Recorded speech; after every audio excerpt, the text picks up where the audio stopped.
बहुत समय पहले रत्नपुर नामक नगर में राजा रत्नपाल राज्य करते थे। उनका राज्य समृद्ध था, लेकिन राजा बहुत लालची थे। वह सोना चांदी इकट्ठा करना पसंद करते थे और खजाना भरने के लिए लोगों पर भारी कर लगाते थे। एक दिन राज्य में भयंकर अकाल पड़ा। खेत सूख गए थे और लोगों के पास खाने के लिए कुछ नहीं बचा था। वे राजा के पास गए और उनसे मदद की गुहार लगाई, लेकिन राजा ने उनकी कोई सुनवाई नहीं की। एक बुद्धिमान बकरी ने यह सब देखा और फैसला किया कि वह राजा को सबक सिखाएगी। अगले दिन वह महल के दरबार में गई और राजा के सामने खड़ी हो गई।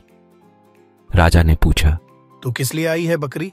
बकरी ने कहा, महाराज, मेरा गांव सोने से लबालब भरा है। मैं आपके राज्य को दान में देना चाहती हूँ। राजा सुनकर चौंक गया। उसने सोचा, अगर इस बकरी के पास सोना है तो वह पूरे गांव को दान क्यों देगी? इस खबर से पूरा दरबार उत्साह से भर गया।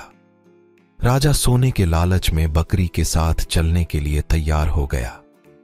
वे कई दिनों तक चले, लेकिन उन्हें कहीं सोना नहीं मिला। आखिरकार राजा हार कर बकरी से पूछा, सोना कहाँ है? मुझे और कितना चलना पड़ेगा? बकरी मुस्कुराई और कहा, महाराज, सोना कहीं नहीं है। आपका लालच ही आपका असली दुश्मन है। आप सोना इकट्ठा करने में इतने व्यस्त हैं कि आप नहीं देख पा रहे हैं कि आपके पास असली खजाना आपके प्रजा के रूप में पहले से ही मौजूद है। बकरी के शब्दों ने राजा को झकझोर दिया। उसने महसूस किया कि वह कितना अंधा हो गया था। वह लौटकर आया और लोगों पर से कर हटा दिया। उसने अकाल से लड़ने के लिए योजना बनाई और अपने राज्य को समृद्ध बनाया। इस कहानी से हमें यह सीख मिलती है कि लालच हमें अंधा बना सकता है।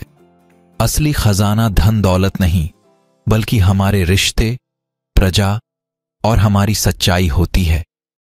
आपको यह कहानी कैसी लगी? क्या आप कोई और कहानी सुनना चाहेंगे?